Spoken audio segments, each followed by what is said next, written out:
Very very good morning friends, बहुत बहुत स्वागत है आप सभी का आज की सेशन में। हम कर रहे हैं क्वेश्चन आंसर सेशन और ये एग्ज़ाम के लिए बहुत ही महत्वपूर्ण होने वाला है। हो सकता है कि इस किए गए सेशन में से कुछ क्वेश्चन आपको एज इट इज़ मिल जाएँ एग्ज़ाम में और आपको हेल्प हो सकती है। साथ ही जो क्वेश्चन का अप्रोच होता है कि क्वेश्चन देखते के साथ आपका थॉट प्रोसेस क्या होगा, किस तरीके से उस क्वेश्चन में अप्रोच करना है, आंसर कैसे लिखना है, उसमें फैक्ट का समावेश किस प्रकार से करना है, डायग्राम कैसे बनाने हैं, इन सभी चीज़ों का उल्लेख हम लोग यहाँ पे करने वाले हैं दोस्तों। और काफ़ी महत्वपूर्ण है, पेपर 7 है। पेपर 7 आप लोगों को कठिन लगता है, इसलिए ये वाला हम लोग पहले कर रहे हैं। तो दोस्तों, अगर आप चैनल में नए हैं तो सब्सक्राइब कर लीजिएगा और पीडीएफ प्राप्ति के लिए आप चाहें तो टेलीग्राम अपना ज्वाइन कर सकते हैं। डिस्क्रिप्शन में दिया रहता है टेलीग्राम का लिंक। और बिना टाइम वेस्ट किए चलिए स्टार्ट करते हैं। देखिए, पहला क्वेश्चन है, सियान केयर योजना से आप क्या समझते हैं दोस्तों?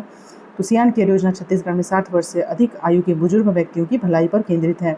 इसकी विशेषताएं एक डायग्राम के माध्यम से मैंने बता दिया है कि ग्रामीण क्षेत्रों में ही सुविधा मिल जाती है।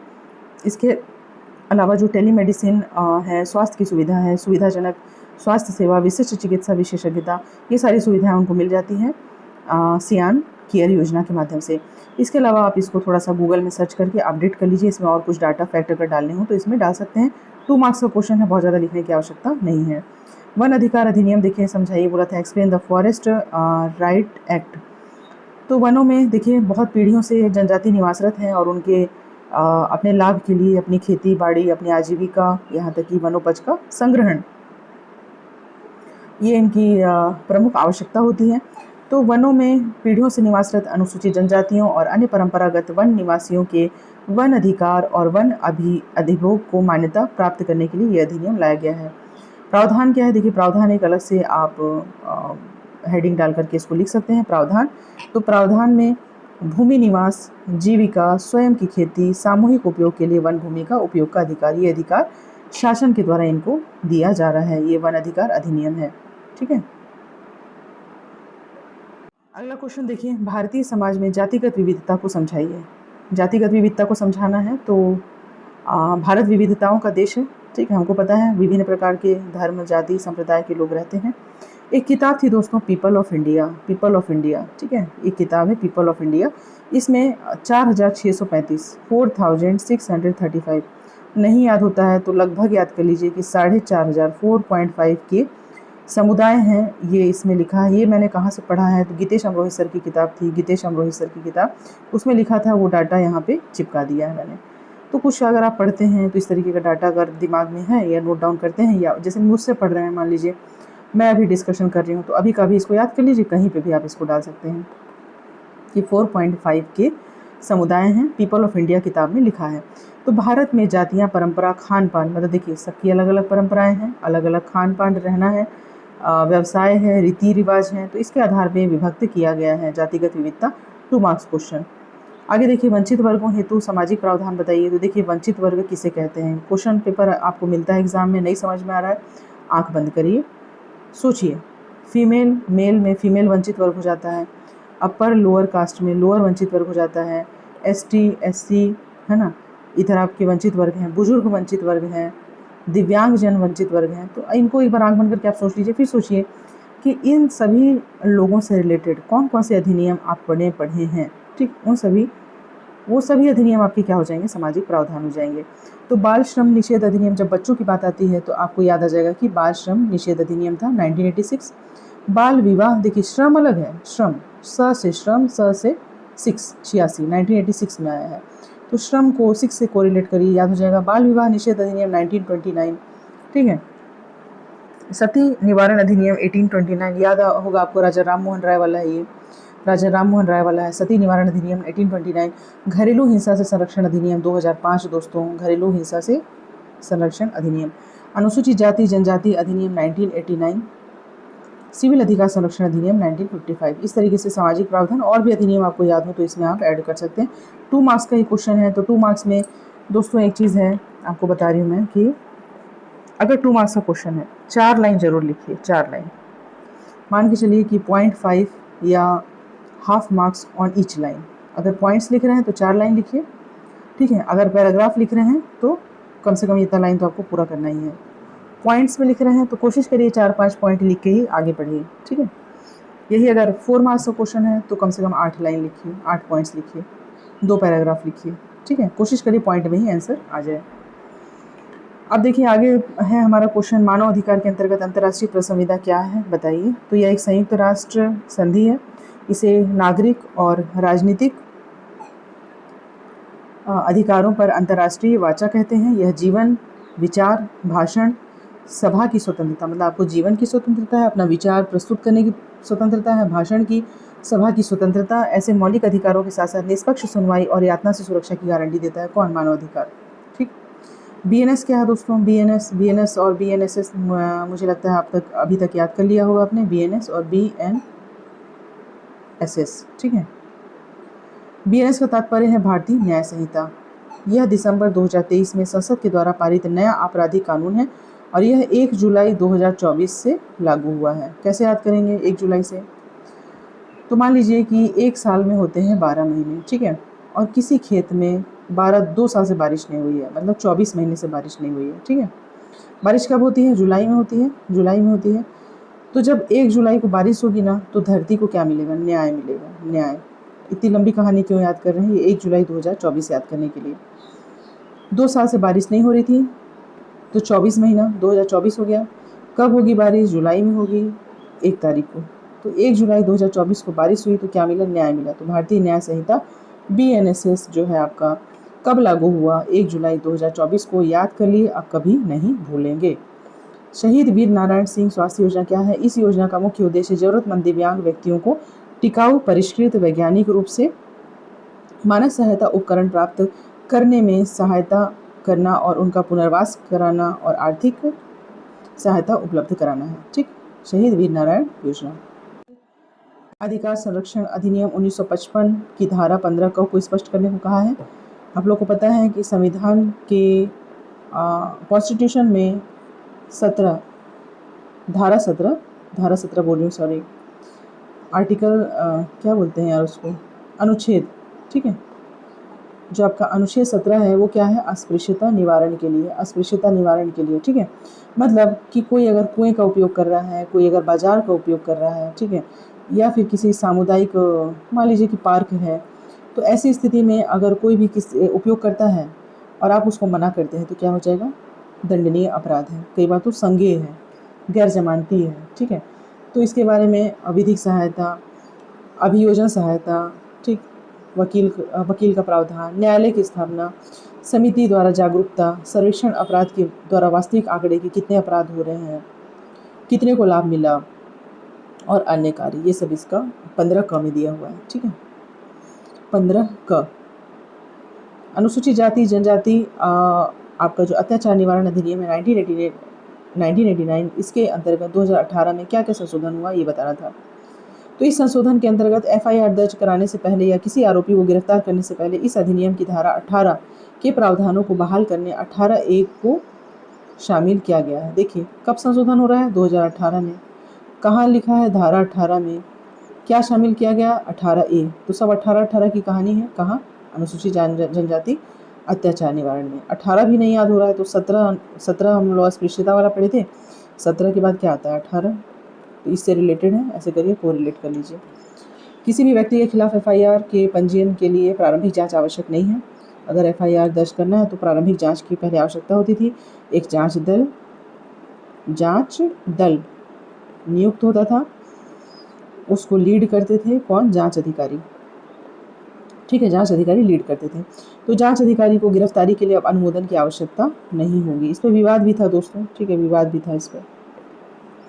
फिर देखिए राज्य सूचना आयोग, सूचना के अधिकार 2005 के धारा 15 और 16 को समझाना है। 15 और 16, ठीक, 15 और 16 को समझाना है। तो 15 में ये आपको पढ़ना पड़ेगा, याद करना पड़ेगा।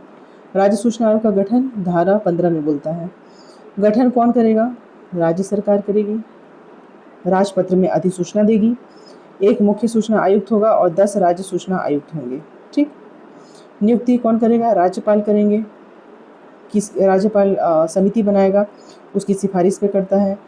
अध्यक्ष कौन है? सीएम है, मुख्यमंत्री, chief minister of particular state. सदस्य में विधानसभा के विपक्ष का जो नेता होता है और मंत्रिमंडल के सदस्य, ये सब होते हैं इसमें। तो गठन के बारे में कहाँ बताया दोस्तों? धारा 15 में बताया है। पदावधि और शर्तें, अब गठन हो गया, अब उनको क्या करना है, कितने साल तक रहोगे भैया तुम, तो आप रहोगे 5 साल तक रह सकते हो या फिर 65 वर्ष जब आपका पूरा हो जाए। शपथ राज्यपाल के समक्ष, त्यागपत्र राज्यपाल को देना है। वेतन और भत्ते मुख्य सूचना आयुक्त को, मुख्य निर्वाचन आयुक्त, राज्य सूचना आयुक्त को मुख्य सचिव के समान वेतन भत्ते यहाँ पे मिलते हैं। अगला ये घरेलू हिंसा के दुरुपयोग को कैसे दूर किया जा सकता है। अभी तक तो घरेलू हिंसा का प्रावधान आता था दोस्तों एग्जाम में, क्या क्या प्रावधान है। घरेलू हिंसा से पीड़िता की परिभाषा देखिए पूछा है, ये सब ना आपको एज इट इज़ पढ़ना है, एज इट इज़ कहाँ से। जो अधिनियम है ना, अधिनियम का जो मेन पोर्शन है परिभाषा, इसमें आप मैनिपुलेशन नहीं कर सकते। मेरा आरटीआई कॉपी देखिएगा, जहाँ पे भी एग्जैक्ट नहीं लिखा है मार्क्स उसने काटे हैं, ठीक।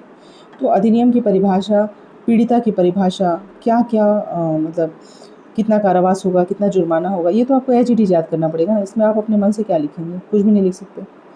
क्वेश्चन क्या पूछा है कि दुरुपयोग को कैसे दूर करना है। दुरुपयोग हो रहा है सोशल मीडिया में, आप देख रहे हैं कि लड़कियां जो है, नवविवाहिता जो लड़कियां हैं, वो पूरा अपने ससुराल पक्ष को क्या कर दी हैं, पूरा मतलब अपना जो सबको मतलब परेशान कर दी हैं। कई लोग इतनी ज़्यादा ड्रामेबाज हैं कि समय समय पे सोशल मीडिया में अपलोड करना, आज मेरे साथ ये हुआ, आज मेरे साथ ये हुआ, मुझे लोग परेशान कर रहे हैं, मैं कब तक जीवित रहूँगी मुझे नहीं पता, ठीक है।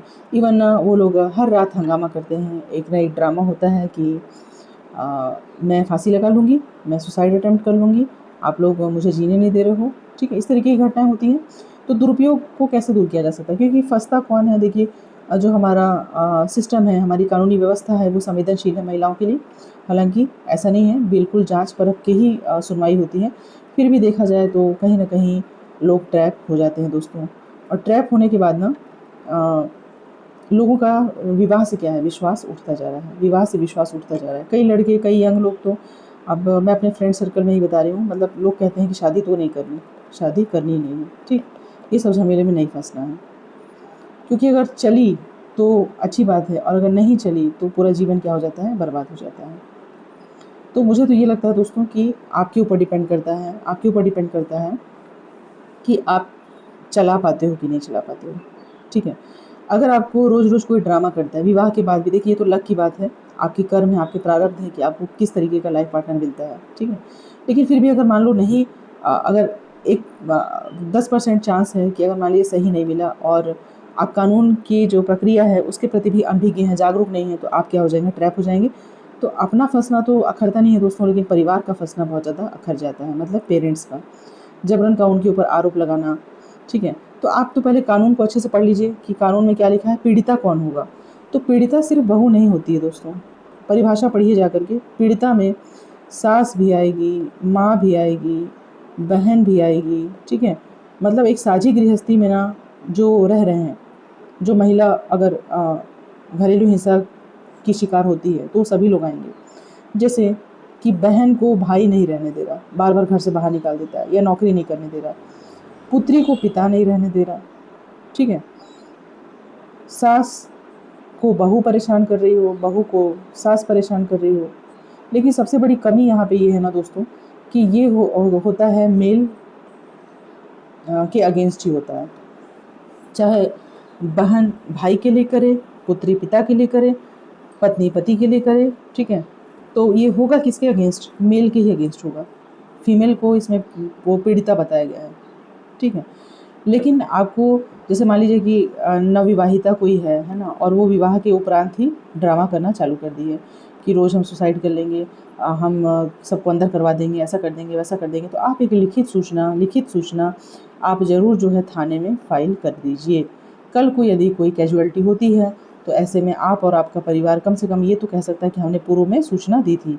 और बार बार आत्महत्या की धमकी देना या सुसाइडल अटेम्प्ट के लिए प्रयास करना और लोगों को ब्लैकमेल करना, ये सब भी तो अपराध है ना, ये भी अपराध है। तो अगर आप थाने में पूर्व सूचना दे देंगे तो कल को यदि कोई कैजुअलिटी होती है तो आप कम से कम रिलीफ वाले कंडीशन में रहेंगे दोस्तों, ठीक है। बाकी बदलता हुआ सामाजिक संरचना, बदलते हुआ परिदृश्य, लोगों में नैतिकता का अभाव है, एथिक्स का अभाव है, और सिर्फ भौतिकवादी संस्कृति की तरफ हम चल रहे हैं ना। एक तो जॉइंट फैमिली टूट चुकी है, जॉइंट फैमिली से अब आ चुके हैं सिंगल फैमिली में। तो न्यूक्लियर फैमिली कहा जाए तो न्यूक्लियर फैमिली में क्या होता है, कोई समझाने वाला नहीं रहता। अगर क्लैशेस होते हैं तो वो और ज़्यादा बढ़ते चले जाते हैं और ऐसी स्थिति में परिवार टूट जाता है। तो दुरुपयोग रोकना है तो दुरुपयोग रोकने के लिए हम इसको क्या कर सकते हैं कि विधिक शिविरों का आयोजन कर सकते हैं, ताकि आपको पूरा का पूरा इसमें लॉ पता हो, एक एक चीज़ के बारे में जानकारी हो। फिर संरक्षण अधिकारी को वास्तविक जानकारी प्रदान करना, एक्चुअल में किसकी गलती थी, ये बैठ करके पूरा बयान नोट करते हैं संरक्षण अधिकारी। ठीक है। पीड़ित महिला की शिकायत का सत्यापन करवाना, भाई वो शिकायत की है वो सही है या नहीं। ऐसा नहीं है कि एक पक्षी कार्रवाई हो जाएगी, शिकायत की जांच। लेकिन ये लोग ना इतने चालबाज होते हैं दोस्तों, मतलब ट्रैप कर लेते हैं, मतलब पूरा अपने पक्ष में प्रूफ इनके होता है। ऐसा नहीं कि पीड़ित महिला नहीं होती, पीड़ित महिला होती है। मैंने देखा है कि बहुत सारे केसेस में जो है महिलाओं बहुत, देखिए 181 आपका सखी वन स्टॉप सेंटर बनाया गया है, 1091 है महिला हेल्पलाइन है, या फिर 112 पे भी आप कॉल करके बता सकते हो। तो महिलाएं पीड़ित नहीं होती ऐसा नहीं है, लेकिन यहाँ दुरुपयोग को रोकने पे प्रश्न है। तो दुरुपयोग में झूठी शिकायत होने पे आपको अर्थदंड लगाया जाना या कार्रवाई का प्रावधान करना चाहिए, ऐसा मैंने यहाँ पे सुझाव दिया है। ठीक है, आंसर में सुझाव दिया है कि अगर झूठी शिकायत होती है तो उसको बाकायदे जांच की जाए, और अगर गलत शिकायत पाए जाने पर अर्थदंड या कार्रवाई का प्रावधान हो। और विवाह के तुरंत बाद यदि शिकायत आती है, तुरंत बाद मतलब कि शादी को 2 दिन नहीं हुआ आप पहुँच गए थाना, ठीक है, कि ये हमारे ऊपर जो है ऐसा ऐसा परेशानी हो रही है, तो उसकी जांच होनी चाहिए। झूठी शिकायत की जांच के लिए विशेष व्यवस्था होनी चाहिए। तो अच्छे से पढ़ लीजिए। घरेलू हिंसा और दहेज प्रतिषेध, ये सब अधिनियम आपको आना चाहिए, सिर्फ एग्ज़ाम में लिखने के लिए नहीं, अपने जीवन में भी ये काफ़ी उपयोगी है। ठीक। फिर देखिए, नवीन उपभोक्ता संरक्षण अधिनियम 2019 को विस्तार से समझाना है। तो 9 अगस्त 2019 को आया था। नवीन मतलब सुधार किया गया है। दोस्तों, सुधार की ज़रूरत क्यों पड़ती है किसी भी चीज़ में? आप लोग जानते हैं कि पहले उपभोक्ता संरक्षण अधिनियम था। आप में से कितने ही लोग, मतलब अगर 100 लोग देख रहे होंगे तो मुझे लगता है 5 लोगों ने भी शायद ही कभी कोई कार्यवाही की हो। अगर दुकान वाले ने सामान एक्सपायरी दे दिया, या किसी सर्विस से आप अफेक्टेड होते हैं, आपको सुविधा नहीं मिली, आपने एयर टिकट बुक कराया था और सुविधा नहीं मिली, तो कितने लोग करते हैं? बहुत कम लोग करते हैं। लेकिन अब ज़माना आ गया है दोस्तों ई कॉमर्स का। ई कॉमर्स, ठीक है, आप दुकान से नहीं ले रहे हो, कहाँ से ले रहे हो? अमेज़न से ले रहे हो, फ्लिपकार्ट से ले रहे हैं, ज़ोमैटो से ऑर्डर कर रहे हैं, ब्लिंकिट से कर रहे हैं, ठीक है, और बहुत सारे साइट्स हैं, मुझे नाम ही नहीं पता बहुत ज़्यादा। तो ई कॉमर्स जो है वो के दायरे में उपभोक्ता संरक्षण अधिनियम को लाना है। कब बना था? 1986 में बना था, और अब हमको इसके दायरे में लाना है। तो दोस्तों, अभी का भी कैसे याद हो जाएगा ये? अभी का भी देखिए कैसे जादू होता है। ठीक है, ऐसा जादू होगा ना, बिल्कुल आपको तो याद ही नहीं करना पड़ेगा कि कौन सा डेट कब क्या था। देखिए, नया सामान लेने हम कहाँ जाते हैं? नया सामान लेने कहाँ जाते हैं? दुकान जाते हैं। नवीन, ठीक है, नवीन दुकान जाते हैं। न से नया, न से नौ। ठीक। अब याद कर लीजिए, 9 अगस्त 2019 मतलब कि 9-8, इधर भी 9, 9 के बीच में एक 8 आपको याद रखना है बस। तो इसको 19 मान लीजिए। 9 अगस्त 2019 को राष्ट्रपति के अनुमोदन के पश्चात क्या आया? नवीनतम उपभोक्ता संरक्षण अधिनियम अस्तित्व में आया। कभी भूलेंगे बताइए? न से नया, न से समान, न से नवीनतम उपभोक्ता संरक्षण अधिनियम। ये भी नवीन है, अधिनियम भी नवीन, सामान भी नवीन, और दुकान भी नया है। तो आप देखिए, 9 दोनों तरफ लिख करके बीच में 8 लिख लीजिएगा। तो 9 अगस्त 2019 में ये अनुमोदन होकर के आया, और उपभोक्ता संरक्षण अधिनियम 1986 का ये क्या करेगा? स्थान लेगा। ई कॉमर्स सबसे इंपॉर्टेंट चीज़ है, ई कॉमर्स को भी दायरे में लाया गया है। इसका गठन कब हुआ? देखिए, केंद्रीय उपभोक्ता संरक्षण अधिनियम CCPA का गठन हुआ है 24 जुलाई 2020 को। प्रावधान देखिए, शिकायतों की जांच करेगा। शिकायत, जैसे मान लीजिए कि कोई शिकायत हुई, आपको किसी कंपनी ने एक दवाई बेच दिया कि 1 महीने तक खाओ, आपका वज़न 20 किलो कम हो जाएगा। ठीक, आप खाए, खाने के बाद आपका 1 पाव भी कम नहीं हुआ। ठीक है, 1 पाव भी कम नहीं हुआ, आप तो ठगी से महसूस कर रहे हैं और किसी को बता भी नहीं पा रहे हैं संकोच में कि हमारे साथ ऐसा ब्लंडर हो गया है। ठीक है, तो ऐसी स्थिति में शिकायतों की जांच, भ्रामक विज्ञापन। अब वो कोई ऐसी दवा नहीं हो सकती जो कि आपको बिना डाइट में चेंज किए, बिना एक्सरसाइज किए आपका 20 किलो 1 महीने में कम कर देगी। तो भ्रामक विज्ञापन, उसकी भी जांच करेगा। अनुचित व्यापार, गलत तरीके से प्रचार प्रसार करके आप व्यापार कर रहे हैं तो उसका प्रचलन रोकना है। जहाँ पे भी देखेंगे ना कि आप किसी ग्राउंड में वॉक करने जाइए, दौड़ने जाइए, खेलने जाइए, वहीं पे ये सब दवाई वाई लेके हम बैठे रहते हैं लोग ट्रैप करने के लिए। ठीक है, आइए भाई साहब, बहन जी, वजन करिए अपना, और हमारे पास ये दवाई है, इतना खाइए, इसमें आपका 20 kg कम हो जाएगा। तो लोग ट्रैप हो जाएंगे ना। लोग तो भोले भाले हैं, हम और आप क्या है, भोली भाली जनता है, कहीं भी ट्रैप हो जाते हैं। ठीक है, 15 दिन में गोरा करने वाला क्रीम ले आइए उठा के, तो कोई सा भी ब्रांड का क्रीम ले आइए, 15 दिन में आप गोरे हो जाएंगे। तो हमको पता है कि इंडियन इंडियन जो वेदर है उसके हिसाब से जो यहाँ के लोगों का कलर है तो वो ऐसा ही रहेगा, तो उसको परिवर्तित नहीं किया जा सकता। और एक बार जन्म होने के बाद जो आपको कलर मिल गया है, जो मिल गया है, वो कभी चेंज नहीं हो सकता है। हाँ, थोड़ा साफ़ सफाई रखिए, अच्छे दिखिए और स्मार्टनेस रहनी चाहिए, वो अलग बात है, लेकिन कलर थोड़ी चमड़े का कलर अलग हो जाएगा, स्किन का कलर नहीं बदल सकता। तो ऐसे प्रचलन को रोकने के लिए, और अगर कोई ऐसा ठगी कर दिया है तो उसको वापस कराना, जुर्माना देना। देखे होंगे आप, सिगरेट के पैकेट में भी नीचे लिखा रहता है ना कि हेल्थ के लिए हार्जार्डस है, तो ऐसे अवैधानिक चेतावनी लिखी होनी चाहिए किसी भी चीज़ में।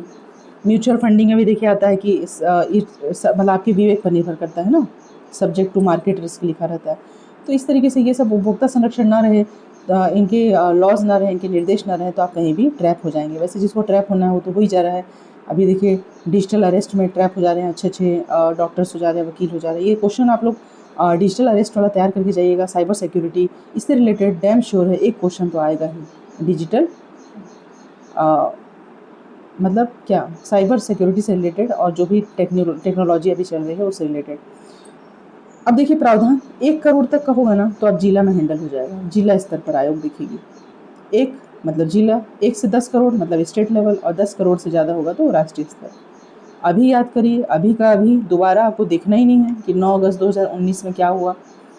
अपील 1 करोड़ तक होगा, जिला हैंडल कर लेगा। 1 से 10 राज्य, 10 करोड़ से ज़्यादा राष्ट्रीय स्तर। ठीक, याद हो गया, वेरी गुड। आगे चलते हैं। छत्तीसगढ़ सहकारी सोसाइटी अधिनियम 1960। स से सहकारी, स से 60, स से सहकारी, स से 60। वहाँ श्रम याद किए थे, बाल श्रम, स से श्रम, और इधर 86, 86 का 6, 6 को ना हमेशा स से जुड़िए। ठीक, 60 इधर 6, छत्तीसगढ़।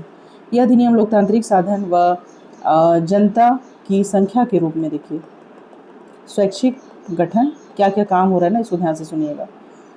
लोकतांत्रिक साधन है, जनता की संस्था के रूप में है, स्वैच्छिक गठन अपने से गठन करेंगे, नियंत्रण खुद करेंगे, सदस्यों की आर्थिक सहभागिता।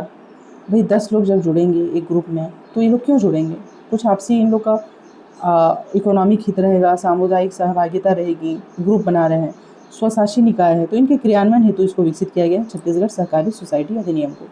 पंजीयन देखिए 10 सदस्यों का रहेगा, और ये अलग अलग परिवार से होने चाहिए। ऐसा नहीं कि पता चला कि वर्मा परिवार है और सभी देवरानी जेठानी भाई बंधु सब मिल करके 10 लोग बना लिए, अलग अलग परिवार होने चाहिए। 33% क्या है, महिला सदस्य इसमें होने चाहिए। तो 33% जो है महिला सदस्य, मतलब कि 1/3 अनिवार्य है।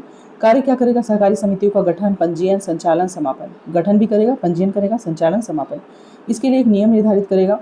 सदस्यों का नियंत्रण, स्वैच्छिक संगठन और आर्थिक भागीदारी का निर्धारण करता है। तो ये सहकारी सोसाइटी अधिनियम देख लीजिएगा, बहुत दिन से क्वेश्चन तो नहीं आया है, मे बी अगर आ जाए।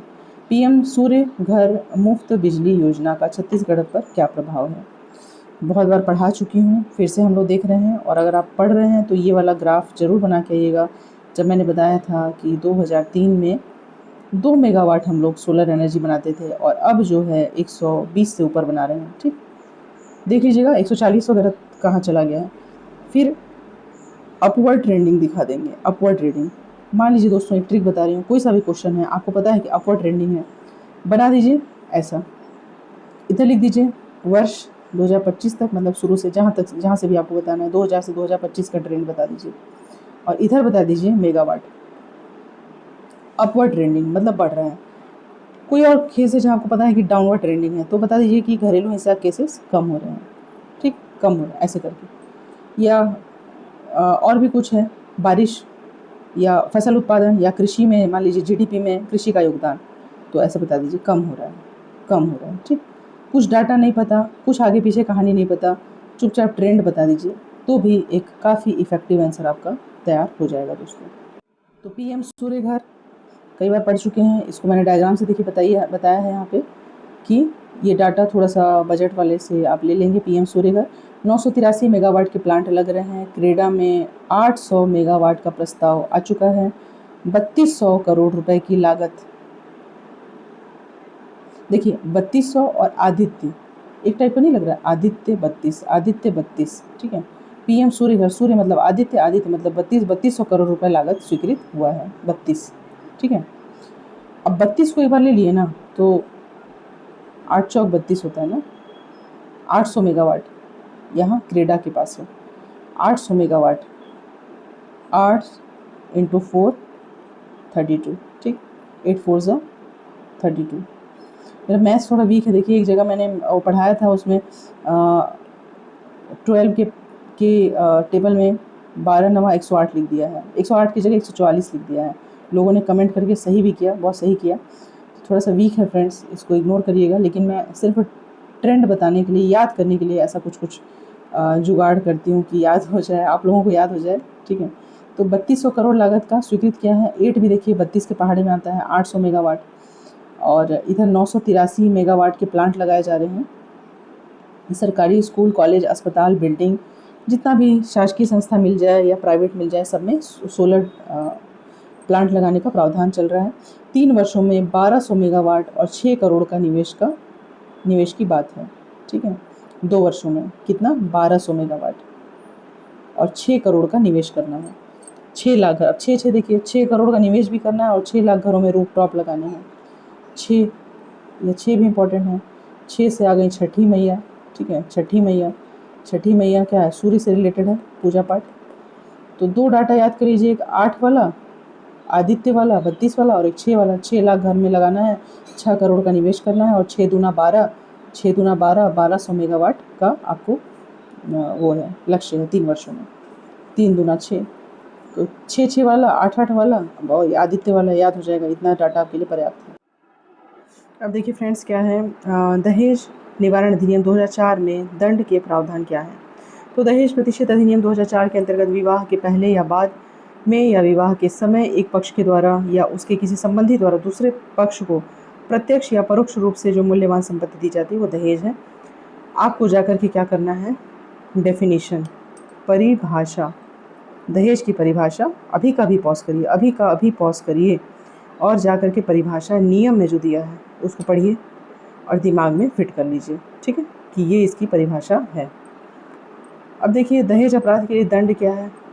धारा 3 के अनुसार दहेज लेन देन को अभिप्रेत करने वाले व्यक्ति के लिए 15,000 रुपये, 15,000 रुपये या दहेज की धनराशि जो भी अधिक हो से दंडित किया जाएगा, ठीक। धारा 3, 1 2 3 मामला ख़त्म, ठीक। दंड दे मिल गया, मतलब 1 2 3 तक गिनते में तो क्या हो गया, दंडित कर दिया गया। तो धारा 3 में है अपराध, याद रखिएगा, 1 2 3 अपराध कहाँ है, 3 में है, धारा 3 में। और 3 × 5 कर दीजिएगा, 15,000 रुपये की धनराशि जो है वो दंडित की जाएगी। दहेज संबंधी अपराध के लिए कम से कम 5 वर्ष की कारावास, मतलब अंदर जाओगे भी तो कम से कम 5 साल रहो, पंचवर्षीय योजना, ठीक है, पंचवर्षीय योजना, उससे पहले क्या ही बाहर आओगे, ठीक है। तो अगर अपराध सिद्ध हो जाता है तो पंचवर्षीय योजना। प्रत्यक्ष अप्रत्यक्ष वर वधू संरक्षण, मतलब जरूरी नहीं कि पेरेंट्स को ही, है ना, माता पिता हो सकते हैं, गार्जियन हो सकते हैं, अन्य संरक्षक हो सकते हैं। 2 वर्ष का कारावास और 10,000 रुपये तक का प्रावधान है। फिर इन प्रावधानों का उल्लंघन करने पे 2 वर्ष का कारावास और 10,000 रुपये का अर्थदंड का प्रावधान देखिए यहाँ पे किया गया है। छत्तीसगढ़ बस सेवा, देखिए अगला क्वेश्चन है, बस सुविधा योजना पर टिप्पणी करिए।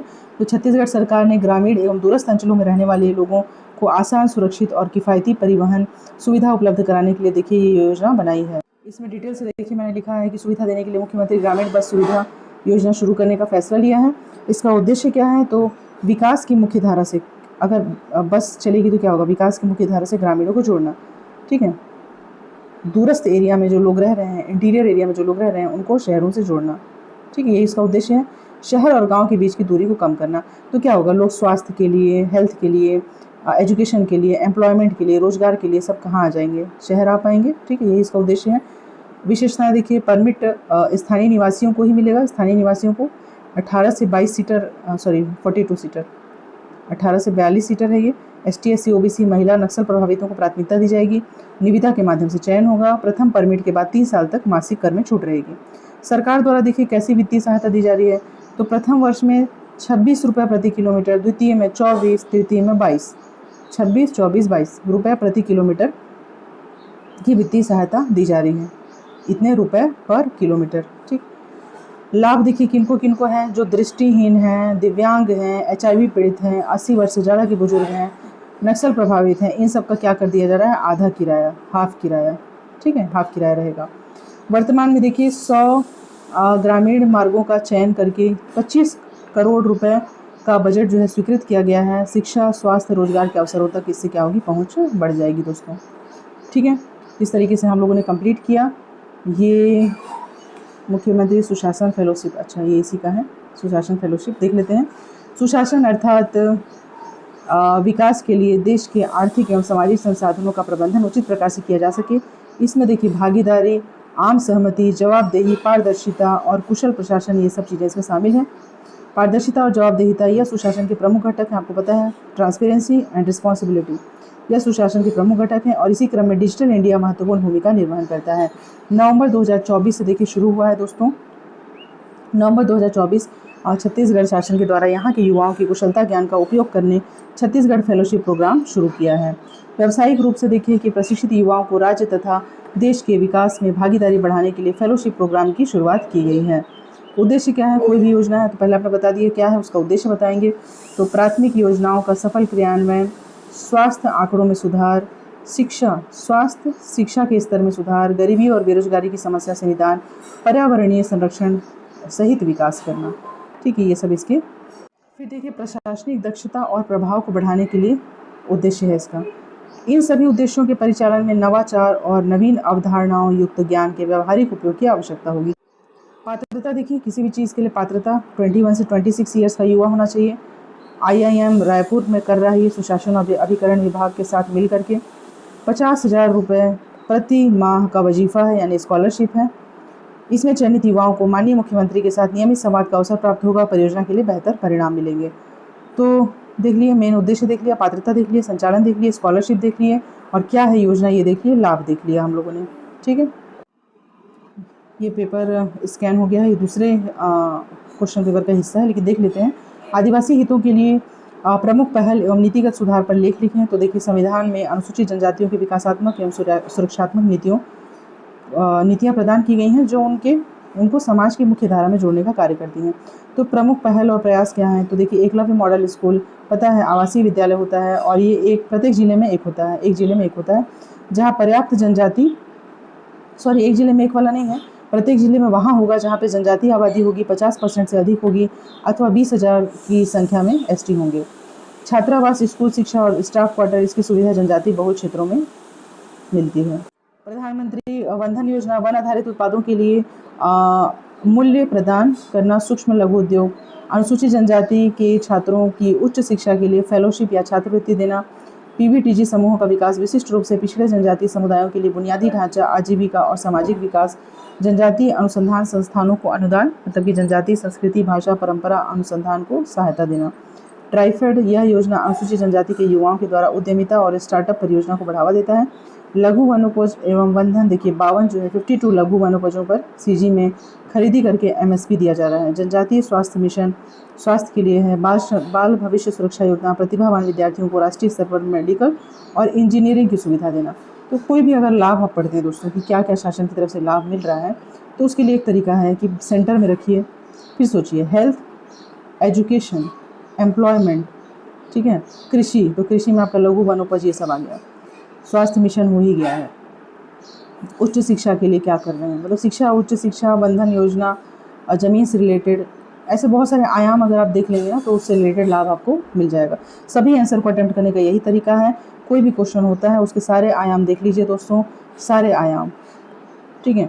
मतलब कोई पूछा है लाभ बताइए, प्रभाव बताइए, महत्व बताइए, तो कोई भी चीज़ है ना उसको ऐसे करिए, सामाजिक क्या होगा इसका, आर्थिक क्या होगा इसका, सामाजिक आर्थिक हो गया, उसके बाद फिर पर्यावरणीय देख लीजिए क्या होगा, फिर उसकी हिस्टोरिकल से जोड़ लीजिए, भविष्य में क्या होगा, SDG है क्या, कोई SDG कोई सा उसमें रिलेट हो रहा है क्या, और 2047 विकसित छत्तीसगढ़, विकसित भारत, सभी में ऐसे लिखिए, करंट लिखिए, पेपर 7 का आंसर लिखिए, सब में यही चीज़ आपको फॉलो करना है।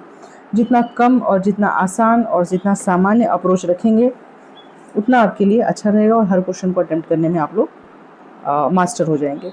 तो दोस्तों ये था आज का सेशन, और इसी तरीके से पेपर 7 थोड़ा सा टफ लगता है इसलिए इसको ज़्यादा कर रहे हैं। भाषा करेंगे, इसके बाद भाषा हम लोग करेंगे, भाषा भी बहुत ज़्यादा महत्वपूर्ण है, ऐसे तो चल ही रहा है। तो दोस्तों सेशन देखने के लिए बहुत बहुत धन्यवाद। नए हैं तो चैनल को सब्सक्राइब कर लीजिएगा और टेलीग्राम ज्वाइन कर लीजिएगा, डिस्क्रिप्शन में लिंक दिया रहता है अगर आपको थोड़े बहुत PDF की आवश्यकता पड़ेगी तो दोस्तों थैंक यू, नमस्कार।